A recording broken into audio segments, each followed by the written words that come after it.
ओम शांति। अपने मन को सभी बातों से हटा करके अपने ऊपर एकाग्र करें। महसूस करें कि मैं आत्मा इस शरीर को चलाने वाली एक सर्वोच्च शक्ति हूँ। मैं आत्मा इस शरीर से न्यारी एक दिव्य सितारा हूँ।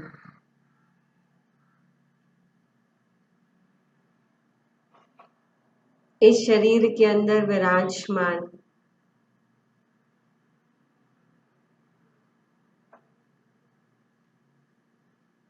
सर्वश्रेष्ठ पाठधारक हूँ।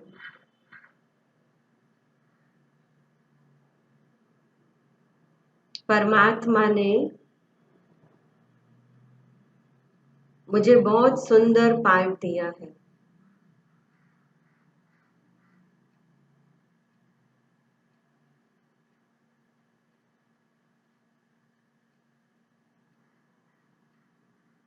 ओम शांति। ओम शांति।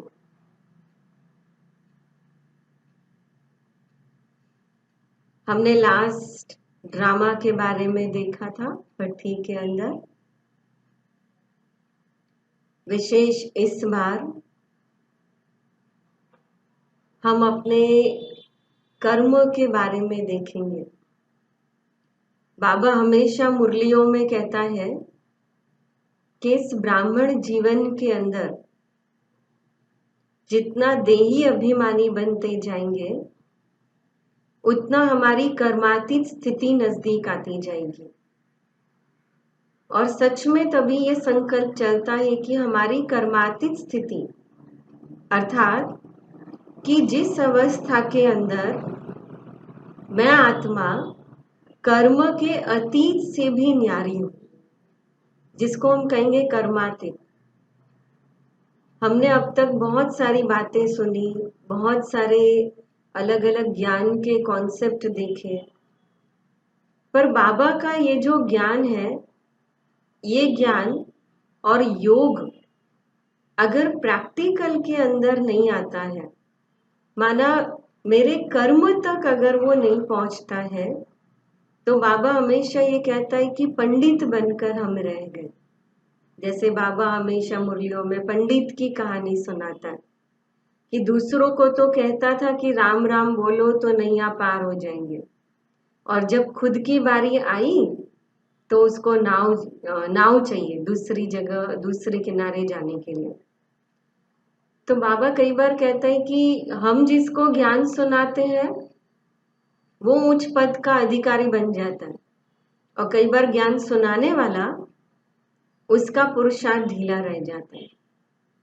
और ऐसा न हो, उसके लिए हमें अपने आप में बार बार ये चेक करना पड़ेगा कि इस ब्राह्मण जीवन के अंदर भी क्या मेरा कर्म और योग और ज्ञान इन तीनों का समन्वय है। आजकल मेजोरिटी हम देख रहे हैं कि कई ब्राह्मणों का भी मैंने ये कंप्लेन देखी, कंप्लेन नहीं लेकिन एक बहुत प्यारी शिकायत कहो कि बहन इतना ज्ञान की बातें हैं, इतनी योग पे ध्यान देते हैं, लेकिन थोड़े थोड़े दिन में बीच बीच में ऐसा होता है कि कुछ करने का मन नहीं होता, ना कोई क्लास सुनने का मन होता है, ना कोई योग करने का मन होता है, और पता नहीं अंदर से अजीब से एक बेचैनी लगती है।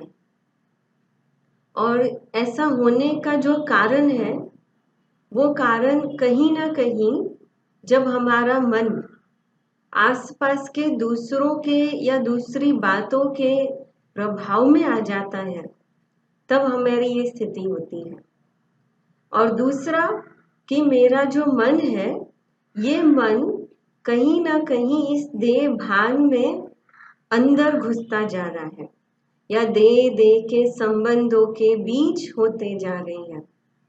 और इसीलिए मुझे अपने आप पर अटेंशन देने की जरूरत है कि मैं अपने आप पर अटेंशन दे करके अपने आप को बार बार ये ध्यान खिंचवाऊं, अपने आप को बार बार ये अटेंशन दिलाऊं कि ज्ञान और योग ये मेरे दो पैर हैं इस ब्राह्मण जीवन के, दोनों के बिना नहीं चल सकता है। अगर कोई कहे कि मुझे एक पैर में दर्द है तो दूसरा पैर मेरा ठीक है तो मैं दूसरे पैर से अपनी मंजिल तक पहुंच जाऊंगी, नहीं हो सकता। अगर मुझे निश्चिंत और सरलता से और खुशी खुशी मुझे मंजिल तक पहुंचना है, उमंग उत्साह से या खुशी से, तो मुझे दोनों पैर सही सलामत चाहिए। तभी मेरे मंजिल तक पहुंचने का जो रास्ता है वो रास्ता सहज कट सकता है। और दूसरा, मेरा बैलेंस होना चाहिए। और ये तभी हो सकता है कि जब हमारा अटेंशन दोनों तरफ हो, जितना ज्ञान के प्रति है उतना योग के प्रति है। ज्ञान की बातों को तो हम सुन लेते हैं, पर जैसे हम देखते हैं कि ज्ञान की बातें इतनी गहराई वाली है और इतनी ज्ञान अर्थात समझ। अब हम सबको ज्ञान क्या कहता है, हमारा लक्ष्य क्या होना चाहिए, हमारा जीवन कैसा होना चाहिए, तो ये सारी बातें तो हम जानते हैं, बहुत अच्छे से हम समझते भी हैं और हम महसूस भी करते हैं कि भाई हमारे जीवन के अंदर, ब्राह्मण जीवन के अंदर हमारी जो मर्यादाएं हैं, धारणाएं हैं, तो हमने उनका अनुभव भी किया है, शक्तियों का भी अनुभव किया है, हमने परमात्मा का भी अनुभव किया है। फिर ये जो हमारी स्थिति बार बार हमारे बीच में आ जाती है, उसका सबसे बड़ा कारण है हमारी स्थिति का अटेंशन, जो बार बार हमारा मन बाह्य बातों के अंदर घुस जाता है। दे दे की दुनिया या आसपास जो अभी नेगेटिव वातावरण है, तो वो समाचार या वो नॉलेज लेते हुए, समझते हुए कहीं ना कहीं हम अपने आप को उस बहाव में ले जाते हैं। और जब हमारा मन उस बहाव में खींच कर चला जाता है तो उस मन का कंट्रोल हमारे पास नहीं रहता है। और इसीलिए ये पूरा सप्ताह हम विशेष ये अटेंशन देंगे कि मैं जो भी कर्म करूं उस कर्म के अंदर मेरी भावना और मेरा भाव, ये दोनों पर मेरा अटेंशन हो, है ना। आप कहेंगे भावना और भाव में क्या फर्क है, पर थोड़ा सा आप ध्यान दें। भावना ये मेरी वृत्ति है और मेरा भाव ये मेरा स्वभाव है, मेरा नेचर है। एक, मैं ये काम कर रही हूँ या घर में झाड़ू लगा रहे हैं या कोई भी घर में समझो भोजन बना रहे हैं या बच्चों के लिए आप कोई मेहनत कर रहे हो या कोई चीज बना रहे हो, तो आपकी भावना उस कार्य के प्रति बहुत श्रेष्ठ है। या ये कह सकते हैं कि भले वो नित्य कर्म है पर वो बच्चे के लिए हो रहा है, तो उसके अंदर भावना जो है वो प्यार जो है, प्यार की है, स्नेह की। और जो भाव है वो निस्वार्थ है कि आपको रिटर्न में कुछ नहीं चाहिए, लेकिन भाव है वो खुशी है कि आप वो खुशी के भाव से वो बना रहे हो। और उसी प्रकार भावना और भाव, क्योंकि जब भावना और भाव पर हमारा अटेंशन होगा तभी हम ये डिसाइड कर पाएंगे कि मेरी मन की स्थिति कैसी है, या मैं जो भी कर्म कर रही हूँ उस कर्म का बंधन नहीं बने, है ना। हम सब ये अटेंशन देते हैं कि मैं आत्मा इस शरीर में होते हुए कर्म कर रही हूँ और वो अंत तक करना है मुझे, तो मेरा मन या तो बाह्य होगा, प्रभाव में बाह्यमुखी, या तो मेरा मन अंतर्मुखी होगा। जब मेरा मन बाह्यमुखी होगा तो मेरी जो भाव और भावनाएं हैं वो बहुत सीमित होगी, हद की होगी। पर मेरा मन जब अंतर्मुखी होगा तो मेरी जो भाव और भावनाएं हैं वो बेहद की होगी। क्योंकि मेरा मन जब अंतर्मुखी होगा तो वो मन कर्म करते हुए भी आत्मा को देखेगा। इन दो आंखों से दूसरों को देखते हुए भी आत्मा को देखेगा, शरीर को देखते हुए भी आत्मा को देखेगा, भौतिक वस्तुएं, चीज वस्तुएं, सुविधाओं को भी भोगते हुए भी वो भविष्य को देखेगा या उसके अंदर नष्टो मोहा की स्थिति से वो प्रयोग करेगा जब हम अंतर्मुखी होंगे। और जब बाह्यमुखी होंगे तो कहीं ना कहीं हम उसके प्रभाव में होंगे और उसके न होते हुए भी मन हलचल में आएगा। और इसीलिए जब कर्म करते हुए मेरी स्थिति नष्टो मोहा स्मृतिर्लब्धा, जो गीता का 18वां अध्याय कहा जाता है, कि चाहे शरीर के द्वारा कर रहे हो, चाहे हम कर्म अपने संबंधों से कर रहे हो, चाहे हम भौतिक वस्तुओं सुविधाओं के साथ हो, पर मेरा मन अंतर्मुखी होकर के भाव और भावना को बहुत क्लियर समझे, बहुत क्लियर समझने के साथ साथ भाव और भावना को बैलेंस रखते हुए चले। और तभी मैं अपने कर्मों पर अटेंशन दे पाऊंगी।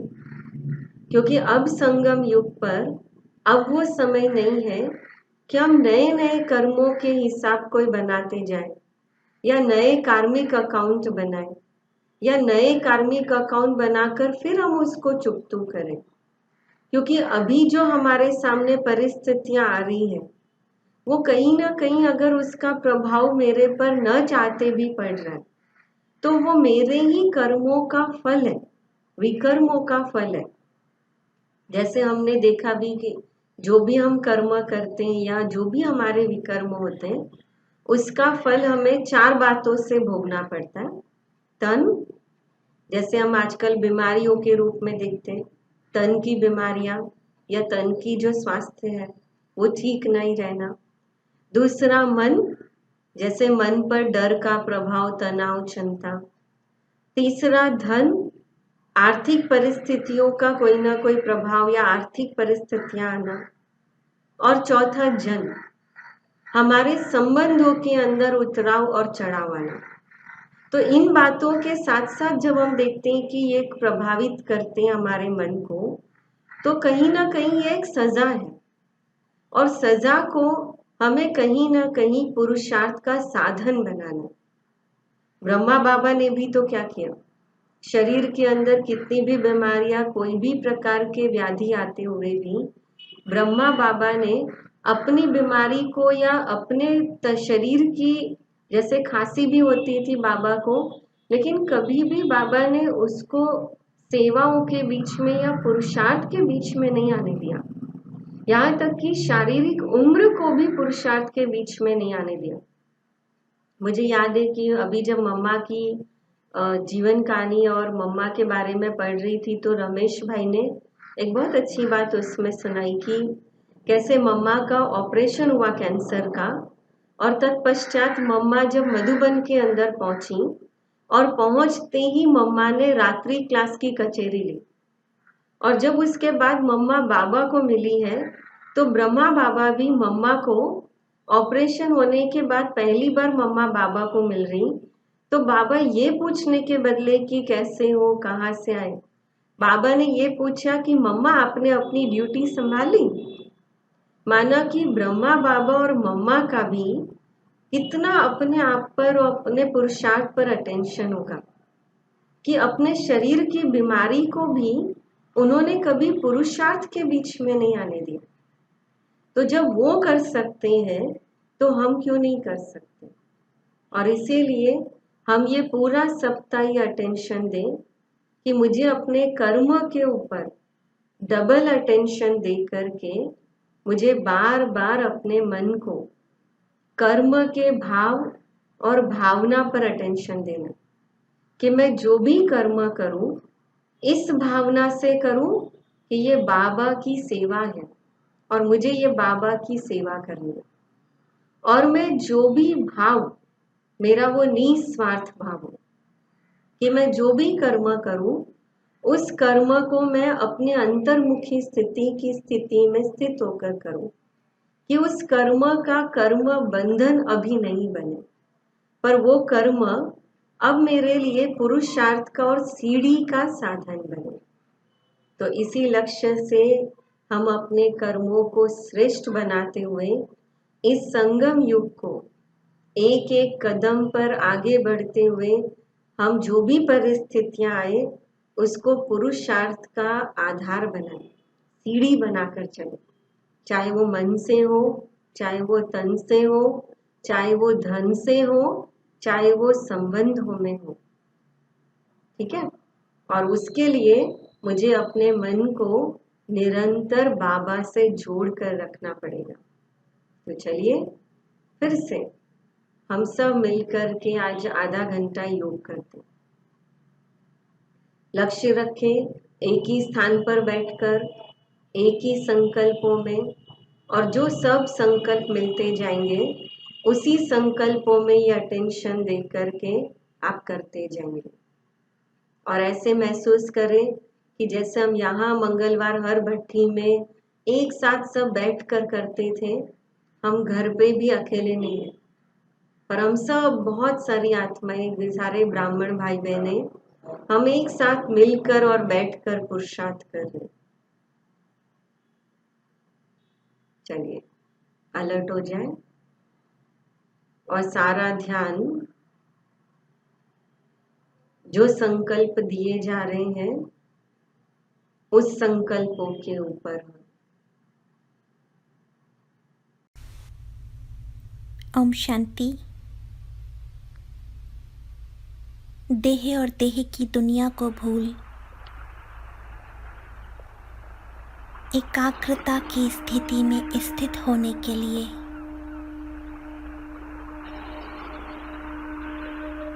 मैं अपने मन और बुद्धि को हर संकल्प विकल्प से हटाकर पूरा ध्यान अपने स्वरूप पर केंद्रित करती हूँ।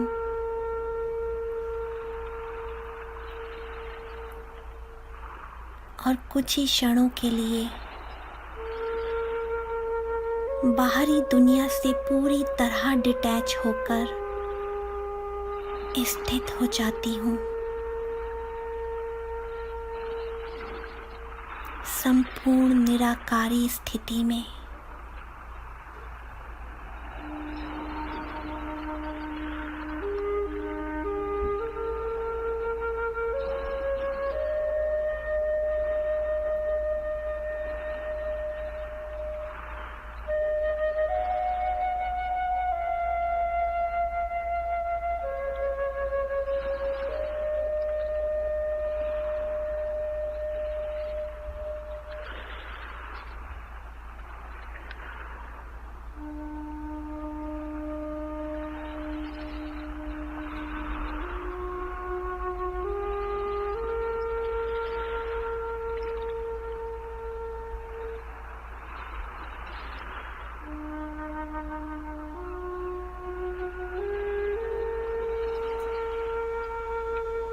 इस स्थिति में मैं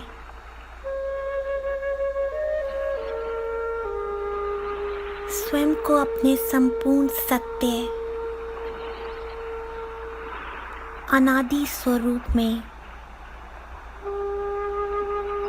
प्रकृति के मध्य चमकते हुए एक अति सूक्ष्म सितारे के रूप में देख रही हूँ, जिसमें से हल्की हल्की प्रकाश की रंग बिरंगी किरणें निकल रही हैं।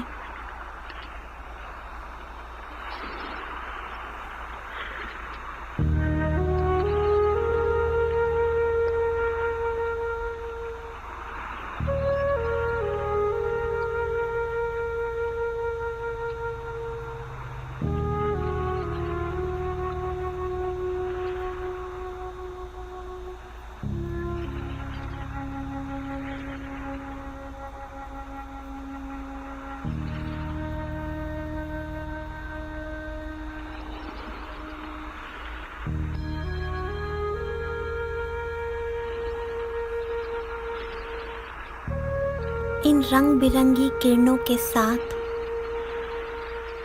मुझे मेरे मस्तक से हल्की हल्की फुहारों के रूप में मेरे सातों गुणों के वाइब्रेशंस भी निकलते हुए अनुभव हो रहे हैं, जो मुझे सुख, शांति, आनंद का अनुभव करा रहे हैं।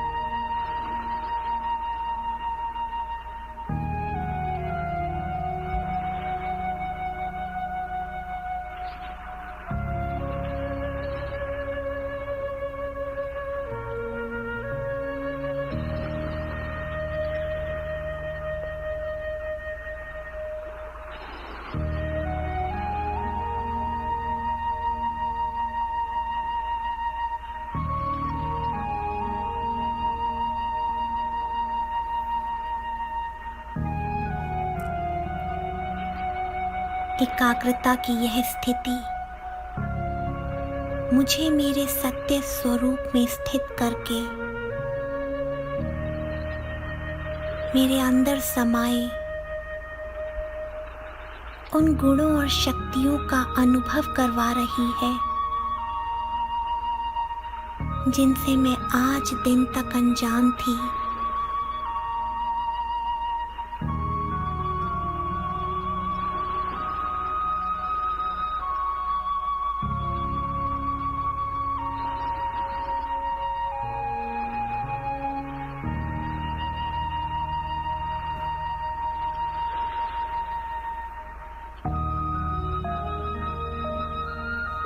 देह भान में आकर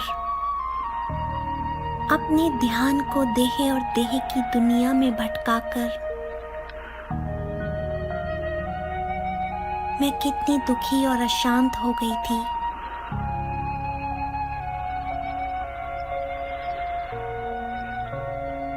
पर आज ये अनुभव करके जैसे तृप्त हो गई हूँ।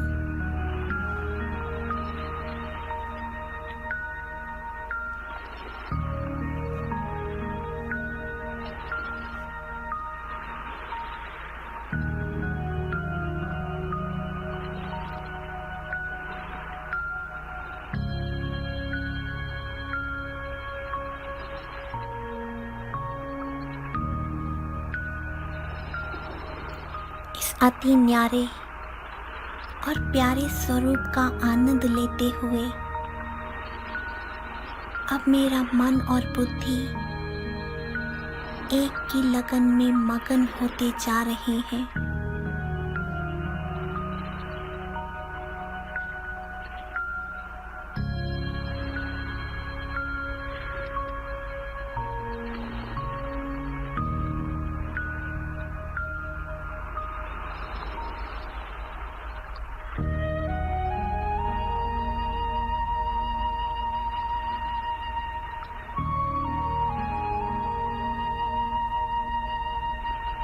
उस एक के अंत में मैं सहज ही स्थित होती जा रही हूँ,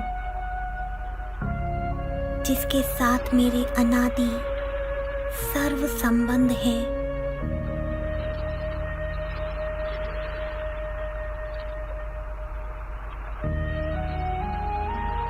मेरा वो परम पिता परमात्मा जो दिखने में मेरी ही तरह एक बिंदु है,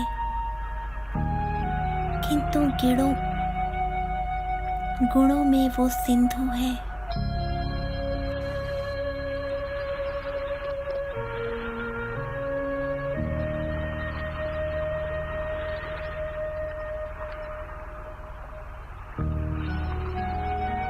अपने उस बिंदु पिता को अब मैं मन बुद्धि के दिव्य नेत्र से निहार रही हूँ।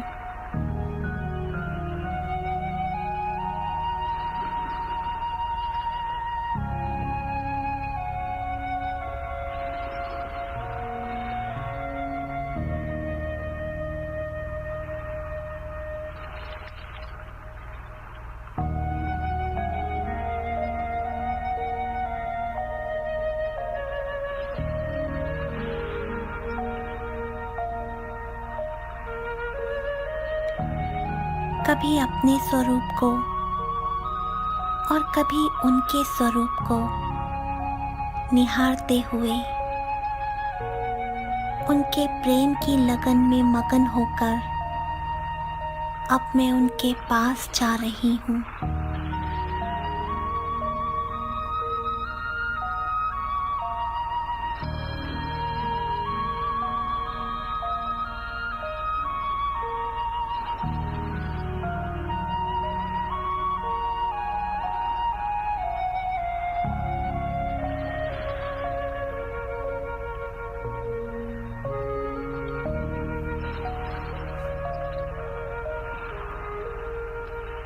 संकल्प करते ही मैं स्वयं को लौकिक और अलौकिक दुनिया से परे उस पारलौकिक दुनिया में देख रही हूँ जहाँ मेरे पिता रहते हैं।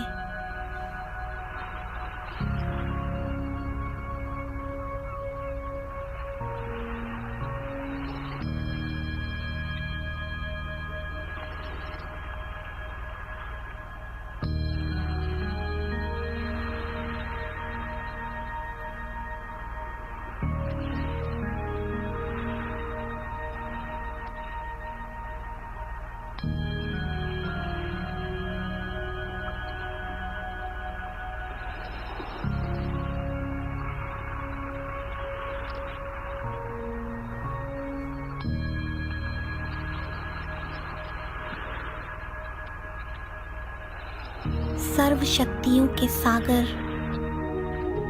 अपने प्यारे पिता के सानिध्य में बैठ उनसे आ रही सर्व शक्तियों को स्वयं में समाते हुए मैं महसूस कर रही हूँ कि मेरी सोई हुई शक्तियाँ पुनः जागृत हो रही हैं।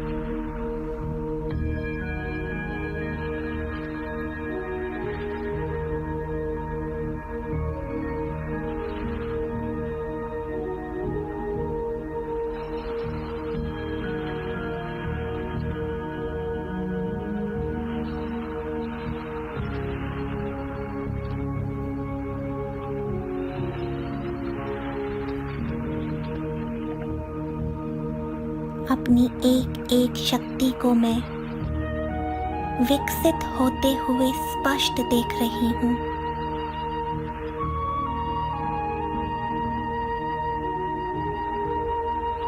आठों शक्तियों से संपन्न मेरा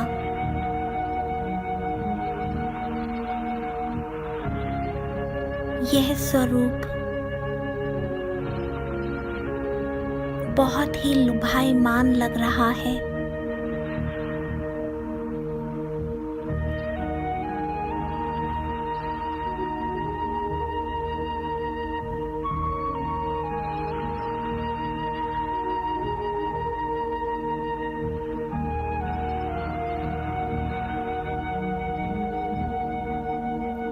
अपने अष्ट शक्ति संपन्न स्वरूप में मैं स्वयं को बहुत ही शक्तिशाली अनुभव कर रही हूँ।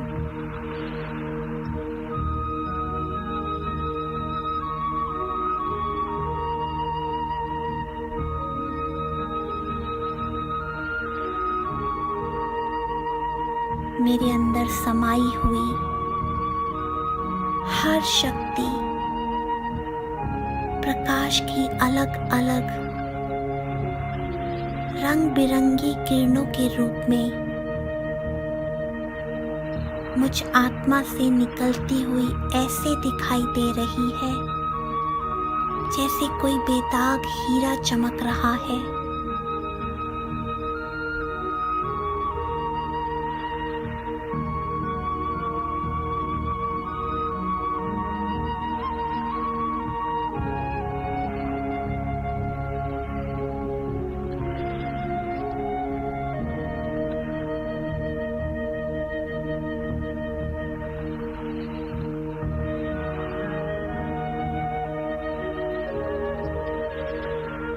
अपने प्यारे पिता की सर्व शक्तियों की शीतल छाया के नीचे बैठ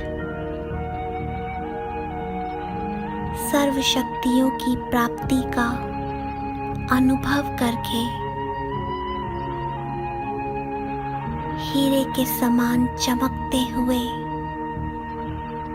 अपने सर्व शक्ति संपन्न स्वरूप में स्थित होकर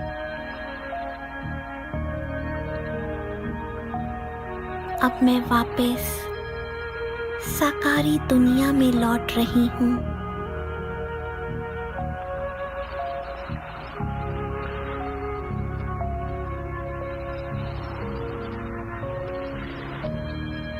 अपने साकार शरीर रूपी रथ पर भ्रकुटी सिंहासन पर अब मैं फिर से विराजमान होकर इस सृष्टि रूपी रंगमंच पर पाठ बजा रही हूँ।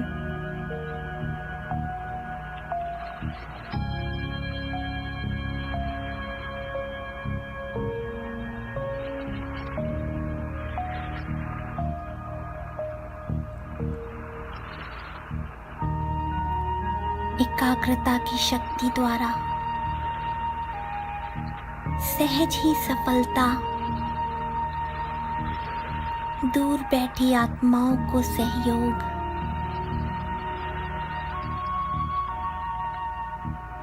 सर्व प्राप्तियों की सहज अनुभूति सर्व शक्तियों की अनुभूति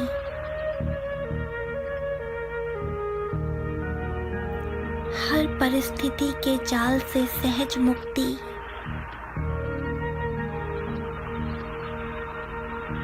और एक के अंत में सदा खोए रहने की अनुभूति